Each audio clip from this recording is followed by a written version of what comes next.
El panorama que vamos a exponer en este debate es doloroso. Empecemos por el factor que más atenta contra nuestros bosques, la deforestación.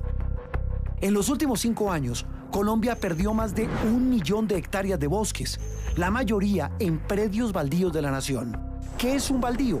Es la tierra que no tiene un uso productivo y que ahora está siendo deforestada para ganadería extensiva o monocultivos. Este fenómeno se concentra en la Amazonía colombiana.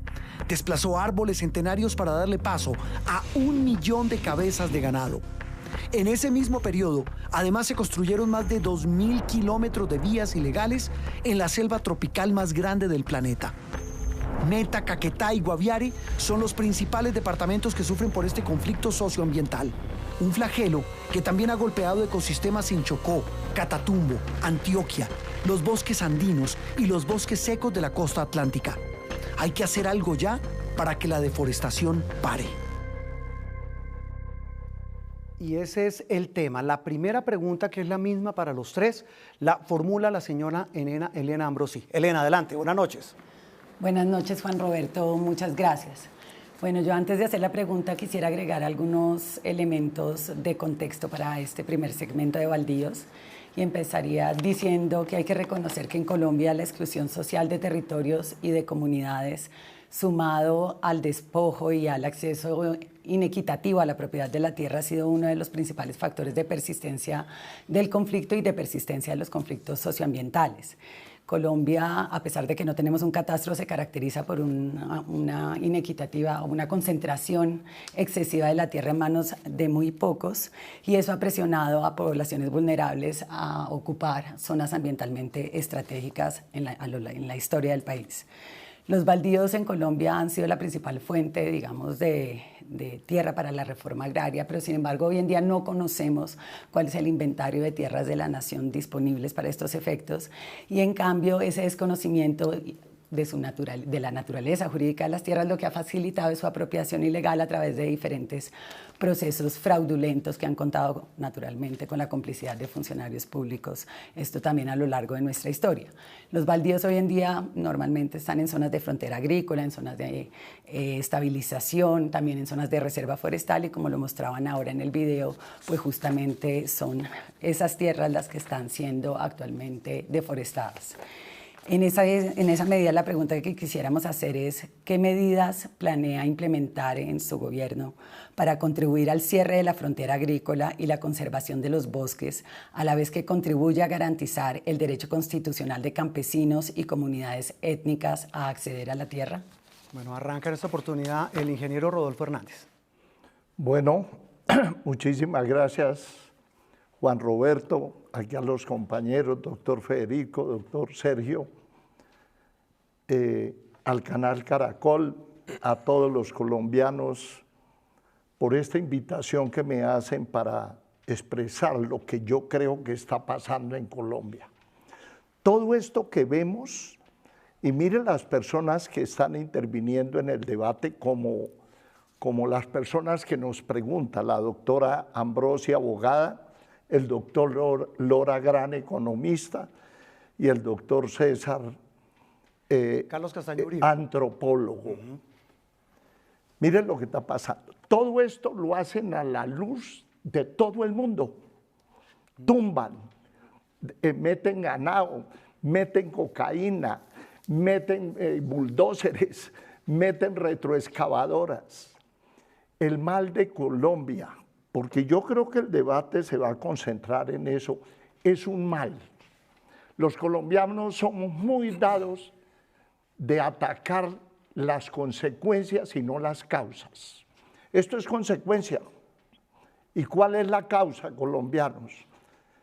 Políticos ladrones, políticos corrompidos, políticos que le hacen juego es a las personas que los eligen, que son representantes, se hacen elegir en las asambleas, en los consejos, gobernadores, alcaldías, presidente de la República, y miren lo que genera.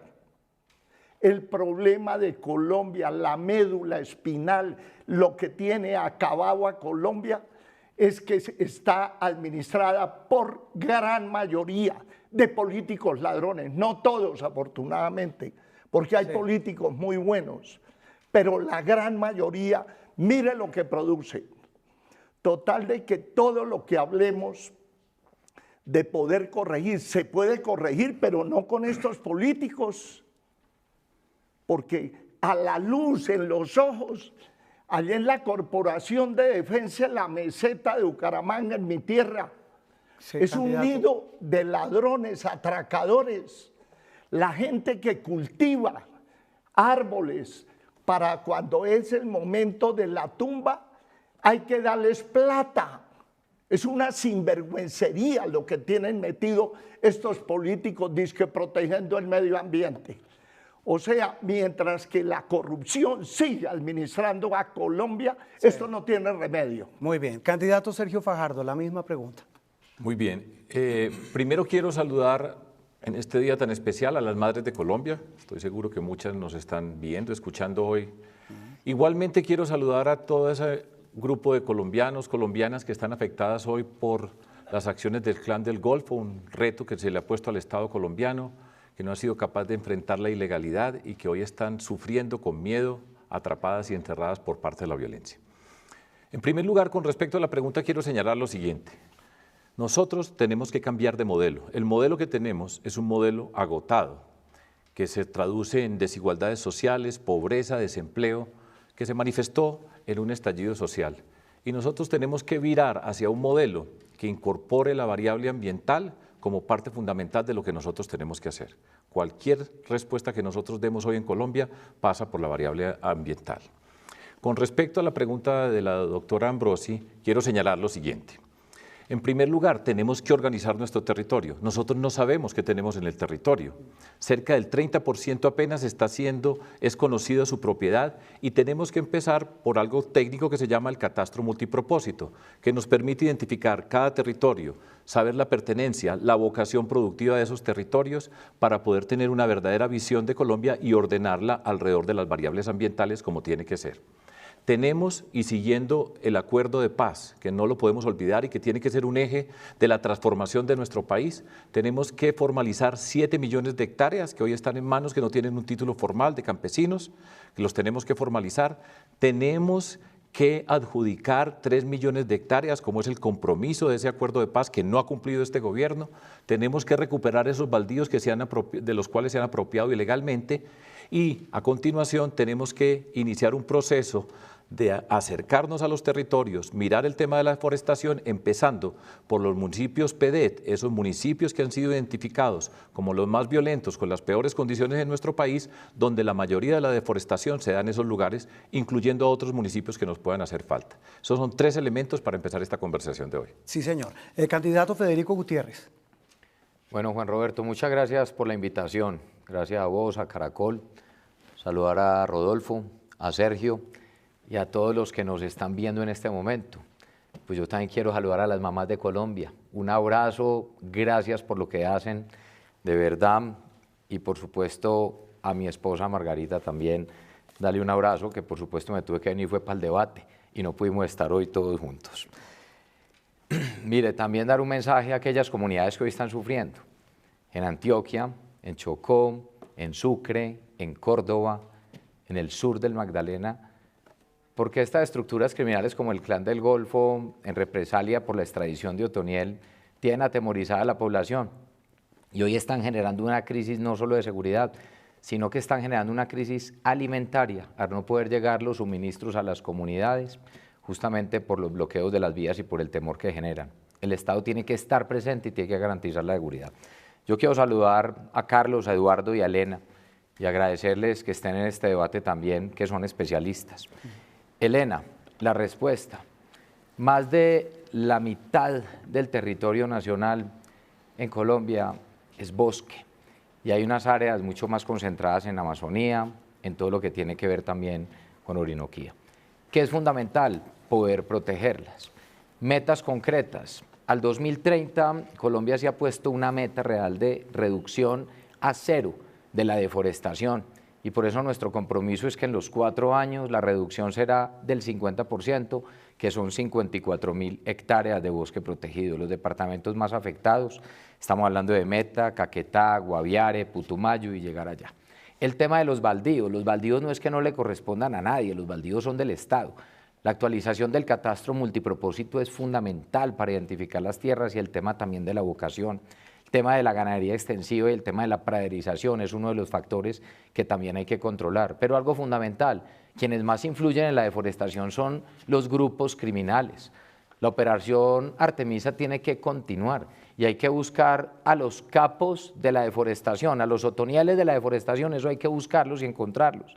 Y se necesita un compromiso también de la comunidad internacional, concurrencia de recursos, y por eso nosotros también proponemos no solo frenar la deforestación, sino intervenir 400.000 hectáreas que ya han sido deforestadas, pero además llevar todo ese componente territorial, entendiendo que también hay que darle un componente económico y de posibilidad económica, como el pago por servicios ambientales, a muchas comunidades que viven en todos estos territorios. Muy bien. Profesor Ambrosi, Elena, ¿tiene alguna sugerencia, alguna observación de lo que se ha planteado aquí para la conversación con los candidatos?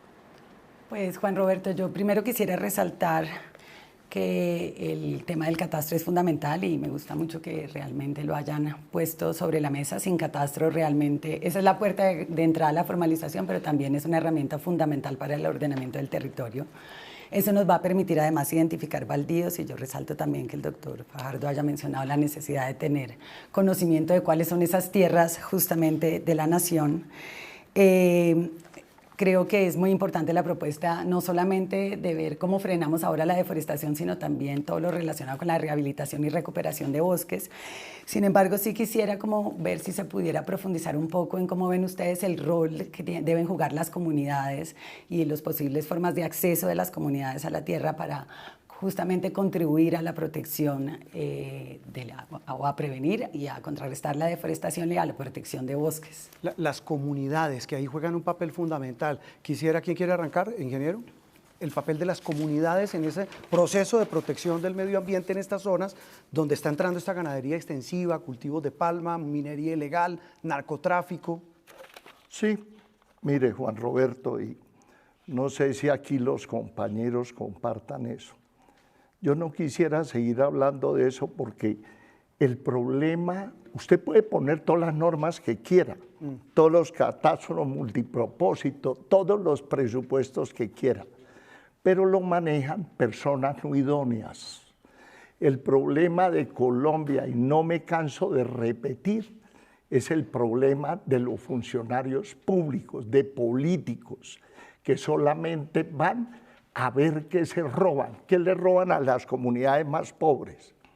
¿Cómo es posible que Colombia, un país con semejante extensión, un país riquísimo, con 2 océanos, con temperaturas de 0 grados a 40 grados centígrados, con uno de los países con agua dulce, 4º o 5º lugar en el mundo, con 17 o 20 millones de hectáreas fértiles, con riego, no seamos capaces de generar riqueza? ¿Qué pasa? ¿Qué es lo que le pasa a Colombia? Los administradores que traicionaron los intereses de todos los colombianos. Ese es el mal de Colombia, Juan Roberto. Sí. Y esa es la raíz. Mientras que no estirpemos ese enfermo con un cáncer avanzado terminal, todo lo que digamos es paja. Buenas intenciones sí, pero acabar con realmente el mal, no vamos a ser capaces de salir de pobres. Mire, Juan Roberto, señor, perdóneme un minutico más. Sí. Yo lo remito al discurso del doctor Duque cuando se posesionó, 2 horas y media, ahí en la Plaza de Bolívar. De eso que se cumplió, nada. Le entregó a los politiqueros todo para él poder gobernar y hacer mayorías en Senado y Cámara, tener contento a gobernadores y alcaldes ladrones. Miren lo que nos entregan. Politiquería y corrupción, pero hablaban de un tema de catastro multipropósito. Sí. Y eso en buena medida es sincerar, doctor Fajardo, quién es el dueño de qué. Y eso, como usted dice, está establecido en el primer punto del acuerdo de paz. Y es un tema duro, fuerte. La Corte incluso muy pronto va a declarar como estado inconstitucional ese tema, el de los baldíos en Colombia. Sí, señor. Y retomando lo que dije anteriormente y una observación que hizo la doctora Ambrosi, el hecho de que Colombia tenga esa informalidad, la informalidad es un elemento común en nuestro aparato productivo, pero al mismo tiempo, al no tener el conocimiento de los territorios, en particular de los baldíos, eso ha sido precisamente el terreno abonado para la ilegalidad, porque no se conoce, no existe, no hay autoridad entonces que ejerza la autoridad. Sin duda que ha habido una mezcla de corrupción en la asignación de esos territorios, pero ella nos estaba preguntando acerca del papel de las comunidades campesinas en luchar contra la deforestación. De los que viven allí. Y precisamente por eso estaba señalando la importancia de la formalización de 7 millones de hectáreas. Un campesino, una familia campesina que tiene un título formal, ya tiene una existencia legal ante el Estado colombiano. Igualmente en la adjudicación de 3 millones de hectáreas que están escritas en el acuerdo de paz, ahí nosotros tenemos la capacidad de empezar a organizar los campesinos en comunidades. Cuando los empezamos a organizar en comunidades, inmediatamente podemos llegar con proyectos asociativos. No es el individuo solo enfrente de la naturaleza, sino con proyectos asociativos. A renglón seguido llega el Estado con la intervención integral, como señalaba también con los municipios PEDET, donde entonces usted llega con las vías terciarias, llega con todos los herramientas científico-tecnológicos para el desarrollo de esas comunidades, y falta agregar una componente que desafortunadamente nos toca a nosotros siempre en Colombia, y es una fuerza pública que esté para garantizar derechos, una fuerza pública que tiene que ser especializada para estos temas ambientales, una fuerza pública que no hace verdaderamente presencia, que hace un esfuerzo, pero en ese territorio van a ser las comunidades organizadas, asociadas, donde vamos a cambiar sus condiciones de vida, llevando todos los elementos de la reforma que está escrita en el acuerdo de paz en el primer punto y además en la misión rural. Nosotros tenemos que hacer eso y lo podemos hacer, y esa es la forma para empezar a trabajar con las comunidades como los grandes protectores de los bosques en Colombia. ¿Comparte ese punto de vista, candidato Federico Gutiérrez? Porque está de por medio este tema del acuerdo de paz, pero también el acuerdo de Escazú, el que está también embolatado y que establece como también un tratamiento transparente de la tierra a la que hay que cuidar, estas reservas que son 59 en total en Colombia. Nosotros tenemos metas concretas ya en nuestro programa de gobierno. Por ejemplo, en todo lo que tiene que ver con actualización catastral multipropósito, tenemos una meta de lograr esa actualización de entre el 40 y el 50% del territorio. Cuando tú le asignas título al campesino, a la gente, pues la gente cuida. Pero cuando hay unos baldíos que nadie sabe a quién le pertenecen, ¿quién se apodera de todo? Los ilegales. Donde no hay Estado, hay ilegalidad, y eso es lo que ha pasado en muchas partes del territorio. Hemos visto cómo los últimos años hemos perdido más de 1 millón de hectáreas de bosque, como más de 100.000 son deforestadas cada año. Entonces, temas concretos con las comunidades, con lo que decía Elena. Por ejemplo, alrededor de estas áreas protegidas que conocemos como parques naturales, hay 27.000 familias. Esas 27.000 familias pues tienen que tener ese acompañamiento, no solo en términos de seguridad, de que se va a cuidar esas reservas, sino de que van a tener la posibilidad también de, por ese pago de servicios ambientales, tener un ingreso. Y por eso nosotros estamos proponiendo también pasar de 30.000 familias que hacen parte hoy del programa de pago por servicios ambientales a 300.000 familias. Y aquí va a ser muy importante la concurrencia de recursos del orden nacional, regional, regalías, más la cooperación internacional. Hoy, por ejemplo, tenemos acá una gran cantidad de veedores de la Comunidad Europea, que yo les doy la bienvenida, y que hoy colaboran mucho, pero tenemos que llegar con más fuerza a estos territorios. Y algo fundamental, los títulos son importantes, la comunidad tiene que jugar un rol, pero es que esa comunidad es amenazada por las estructuras criminales. Es más, no solo es que le corten el bosque aledaño, sino que es que los desplazan. Entonces es muy importante que una operación como la Operación Artemisa, donde es un tema de la fuerza pública controlando a quienes deforestan, continúe, porque aquí hay que mezclar el tema de toda la oferta social y el control territorial, pero es fundamental. Sí. Yo lo he dicho, yo voy a dar cumplimiento a los acuerdos de paz. El tema de las zonas PD tiene una influencia fundamental en estos territorios y ahí vamos a estar. Pero las metas nuestras son claras, hay líneas bases y, como ya lo dijimos, sí es posible, es un reto grande que tiene el Estado y sobre todo es de presencia. 7:58 p.m. Una muy rápida conclusión, Elena, sobre estas apreciaciones de los candidatos de lo que van a hacer con este tema puntual de los terrenos baldíos en Colombia y en estas zonas que son áreas protegidas. Bueno, pues yo realmente resalto nuevamente el consenso que veo acerca de la implementación del catastro, de la identificación de los baldíos, acerca de la necesidad de formalizar la tierra a los pequeños campesinos y de adjudicar tierra a los que no la tienen. Sin duda, pues aquí hay como un dilema o una tensión en las zonas de reserva o en los parques naturales cuando hay presencia de comunidades, pero creo que pues hay como un consenso en la necesidad de explorar soluciones que involucren a las comunidades en la protección de los bosques, y concluiría simplemente resaltando el punto que hicieron los dos candidatos, Fajardo y el candidato Gutiérrez, sobre la importancia de la fuerza pública. Solamente para dar mi opinión personal, creo que si bien la operación Artemisa ha tenido algunos logros, hay que reconsiderar el uso de la fuerza militar, en particular contra los pequeños campesinos, porque sin duda esto puede reproducir esquemas que hemos ya vivido en la guerra contra las drogas y que sin duda han generado mucha desconfianza de los campesinos en la población, y más bien fortalecer el rol de la policía en este tipo de trabajos. Elena, gracias. De acuerdo, Sí, Juan catastro, Roberto, qué pena sí, con sí. Elena. Nunca una operación militar puede ir en contra de los campesinos. Es en contra de esas estructuras ilegales que someten a los campesinos. Por eso yo aclaré que el tema de los campesinos es muy importante, Elena. Pasar de 30.000 familias hoy que hacen parte de pagos por servicios ambientales a 300.000. Yo concuerdo contigo, ese tiene que ser el enfoque y se tienen que dar Candidato. mucho más resultados. Muchas gracias. Elena, gracias.